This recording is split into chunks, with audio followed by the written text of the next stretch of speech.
And I think one of the reasons that the male jobs, or the traditional male jobs, are so much better paid is because they've had much better collective bargaining, or they've had much better access to industrial mechanisms. They've been more likely to be members of unions. It's actually that for a long time, they've been able to fight to increase those wages and conditions, whereas a lot of the areas where women are working still today, haven't had those kinds of access. And so if there are working environments that are less likely to have access to unions, we need to be able to find ways to get in there.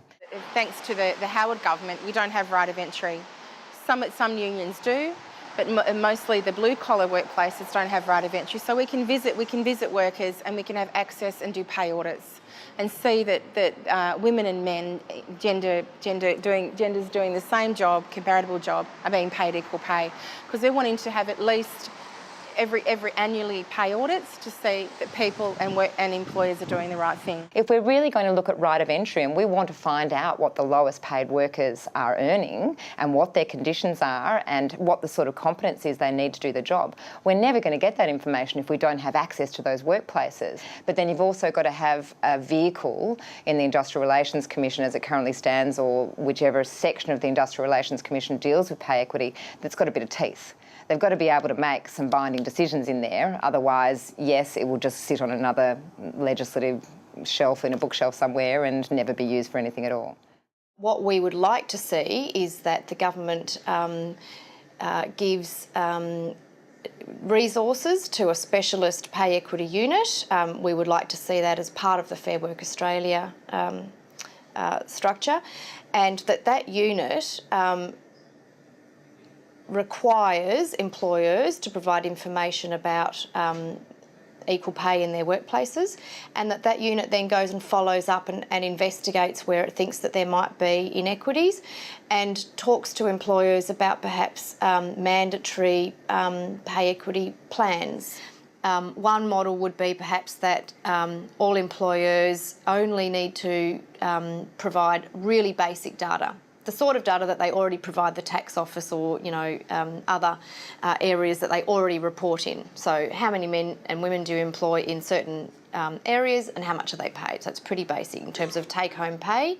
And if we can identify a trend or a problem in a particular industry or a particular employer, then the unit, the specialist unit, would then be able to go and investigate further and would have the powers to then require that employer to provide more information. In the case of Canada, they have a three-tier system where employers with less than 10 employees only have to provide a certain amount of data, and then it goes up right up till the employers who have over 100 employees, so they have to provide much more comprehensive data, including what policies they have and what the outcome of those initiatives have been. So that's another option where you can structure the reporting requirements in line with the capacity of employers to do it. But unless employers are going through the process of having a look at whether they're paying equally or not, then we're never going to know how bad it is, in which areas, and what we can do to fix it. If we just rely on the goodwill of corporate beings that are sacking people in their thousands, have allowed a gender pay gap to occur over decades, we're kidding ourselves if we think they're just going to fix it. They've got to be compelled to fix it, and that takes the federal government. Things like paid maternity leave, which allows women to stay in the workforce by giving them some economic assistance to take a decent period of time off.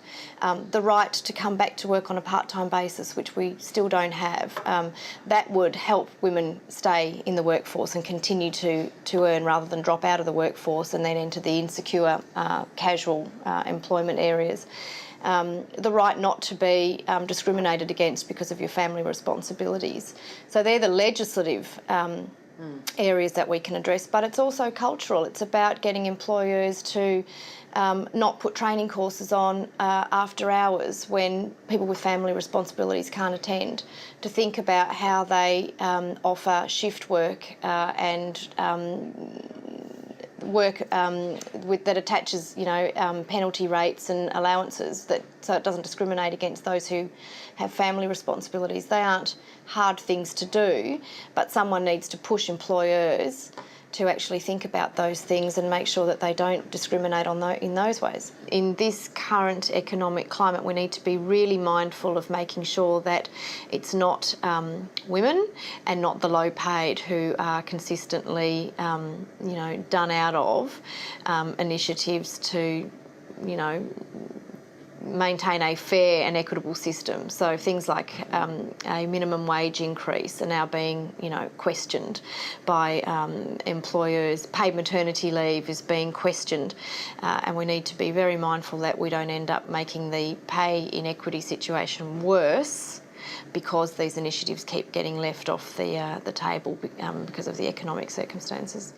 I think you always have to be hopeful, and when there's a new wave of change with legislation, you've got to hope that you can participate on that journey and use it as a platform for things that have needed to be addressed in the past. As a body, as an institution, the union movement is about social change and improving conditions for all Australians.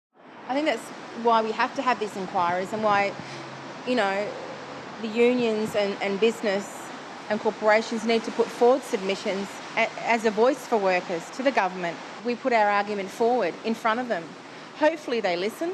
So the alternative is that you have women continuing to underwrite the economy, which isn't fair. You have the economy resting on women's unpaid and underpaid labour, and so that's not fair, and that's not tenable in the longer term.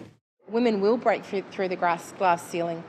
And I think there's a lot of scared men out there. Do you think they're scared of us? I think they're scared of us. I think they're scared that we can do the same work as what they can do, and better.